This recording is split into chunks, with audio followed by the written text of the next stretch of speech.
घडले नसते आणि बाबासाहेब जर घडले नसते तर आज आपली परिस्थिती, आज आपण जे बघत आहोत ते सौभाग्य आपल्याला लाभलं नसतं मित्रांनो. तर डॉक्टर बाबासाहेबांचं महत्व जेवढं आहे तेवढंच रमाईचं सुद्धा महत्व आहे.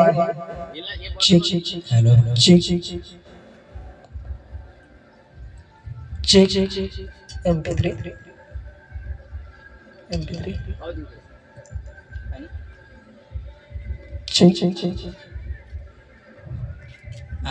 धन्यवाद रुपेश भाऊ, पाणी आणल्याबद्दल मंडळाचे आभारी आहे. रमाई डॉक्टर बाबासाहेब आंबेडकरांनी एक तार मिळतो की रमाई अक्षरशः बिमार आहे आणि त्यावेळेस डॉक्टर बाबासाहेब आंबेडकर भारतामध्ये येतात त्यावेळेस रमाई क्षयरोगाने ग्रस्त असते आणि रमाईला एक तार मिळतो. तेव्हा मग डॉक्टर बाबासाहेब जेव्हा आले आपल्या मांडीवर रमाईचं डोकं घेते त्यावेळेस रमाईला म्हणलं, माझ्या समाजासाठी रामू तुने एवढं काही बलिदान दिलं, एवढं काही त्याग दिला, परंतु आज तू समाजासाठी काहीच केलं नाही रामू. आज माझ्या समाजाने सुद्धा रमाईसाठी तुझ्यासाठी काहीच केलं नाही. दुःखाची गोष्ट आहे. आज पण तुम्ही एवढा मोठा बॅरिस्टर आहेस रामू, तू मला जे काही मागायचं तुझ्या मनातलं माग, मी तुला देईल. परंतु रमाईला बोलता येत नव्हतं, तिची वाचा पण नव्हती. परंतु आपल्या लुकलुकत्या डोळ्याने रमाई डॉक्टर बाबासाहेबांकडे बघतात आणि अक्षरशः रडू लागतात. आणि रडता रडता रामू आणि बाबासाहेब यांच्या मधलं एक संभाषण खूप सुंदर अक्षरशः कवीने लिहिलेलं. रमाई गीत आपल्या समोर.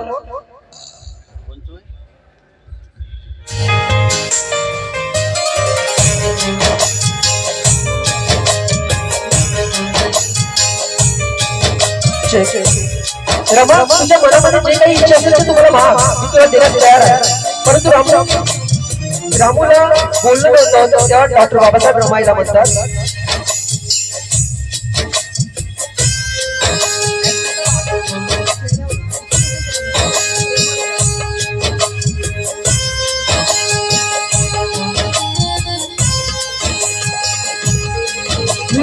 बोली ग माझी रमा,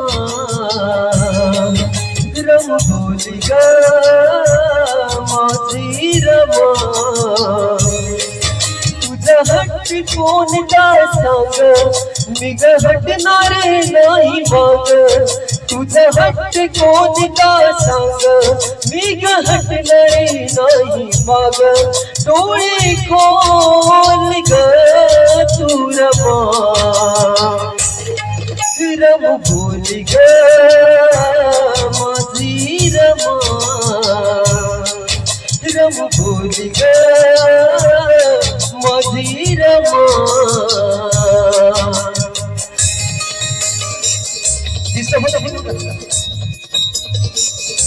रामू, मी एवढा मोठा बॅरिस्टर आहे का, आज तुम्हाला कोणतीही गोष्ट माग, मी तुला देण्यास तयार आहे. परंतु रामू थोडा तुला एकही शब्द निघत नव्हता. अक्षरशः आपल्या लुकलुकत्या डोळ्यात अश्रू आपल्या डोळ्यात गाळत दोघंही एकमेकाच्या वेदना आपसात मांडत होते.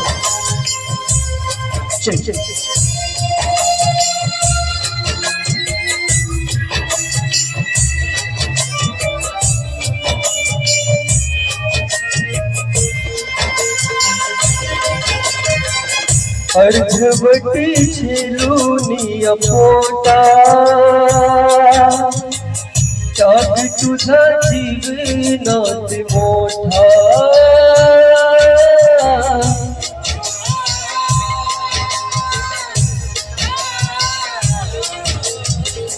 अर्धवटी ठेवूनिया पोटा, त्याग तुझा जीवनात मोठा. जानवाची ठेवली ग जगवेगळी तू, झिजवेली काया दिल तो. सावली तुझी विसरू का ग, डोळ्यामध्ये अश्रू का ग, माझ्यासाठी आहे अनमोल तू ग रमा.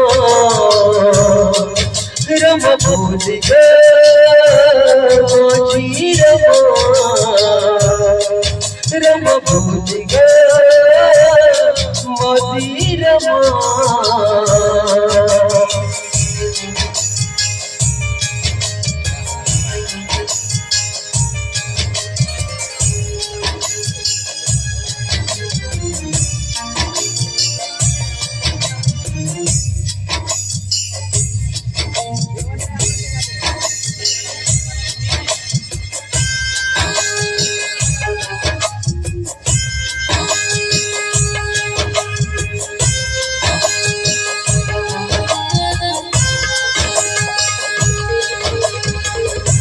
मुलावर उपासाच जाळ उभारली आहे धारबाळ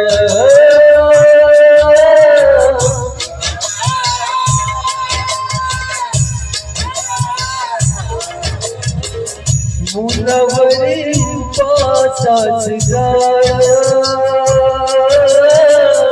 उभारली आहे धारबाळ त्रास किती भोगला शिलबिलसाठी बसविले योग्यासाठी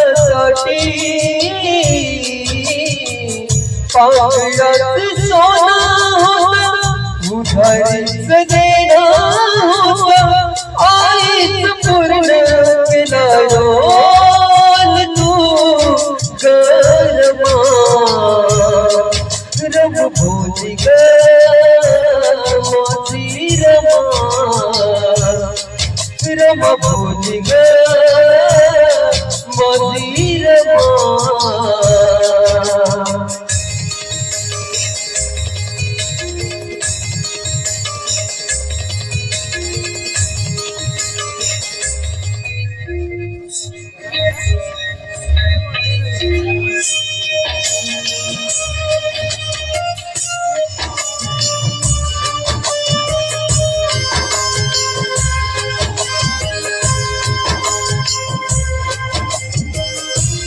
रमाईने राजरत्न गंगाधर आणि इंदुबाई सारख्या मुलांना हरवलं. बाबासाहेब देशमुखांना म्हणतात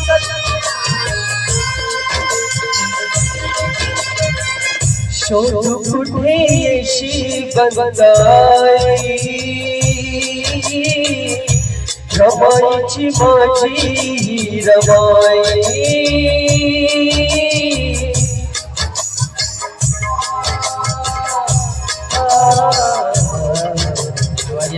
शोध कुठे येशी बंदाई रमाईची माझी रमाई दुःखाचा दिला माझ्या मुलाला सांगू कसे कोमल फुलाला आई विना थारा नाही हरगोन पोरा नाही बंधवाच राहूनच खोच ग तू रमा रम भोली ग माझी रमा रम भोली ग माझी रमा वा वा वा अतिशय शेजारनं एका साठी टाळ्या झाल्या पाहिजेत. एका व्यक्तीच्या पाठीमागे एका स्त्रीचा आधार असतो. हात असतो यशस्वी पाठीमागे. बाबासाहेबांनी अक्षरशः रमाईने गोवऱ्यात जे काही आपला उदरनिर्वाह जे विदेशामध्ये पैसे पाठवतो किती मोठी शोकांतिका. ज्यावेळेस रमाईना क्षयरोगाने ग्रस्त असेल धारवाडच्या वसतिगृहामध्ये रमाईला नेलं त्यावेळेस ते मॉनिटरवरचा पदर कव्हर मॉनिटरवर मागं टाकलं. तर डॉक्टर बाबासाहेब आंबेडकरांनी सांगितलं तुला तब्येत नाही तर तू धारवाडच्या वसतिगृहामध्ये जा तुझ्या तब्येतीमध्ये फरक पडेल. डॉक्टर बाबासाहेबांच्या सांगण्यावर रमाई धारवाडच्या वसतिगृहामध्ये जाते आणि तिथे पाहते अक्षरशः 3 ते 4 दिवसापासून मुलं म्हणजे वसतिगृह होतं बाबासाहेबांचं तिथं अक्षरशः वसतिगृहामध्ये मुलं उपाशी. बळवंत वराळी तिचे एक सुप्रिटेंडेंट होते. त्या बळवंत वराळीला डॉक्टर रमाईने सांगितलं की मुलं उपाशी का. तर बळवंत वराळी सांगतात की किराणावाल्याची उधारी स्थगित असल्यामुळे आम्ही किराणा दिला नाही त्यामुळे. परंतु त्यावेळेस रमाईने हातातल्या अक्षरशः बांगड्या काढून रमाईने त्या धारवाडच्या सुप्रिटेंडेंट बळवंत वराळी साहेबांना सोन्याच्या बांगड्या विकून तिथून किराणा घेतला.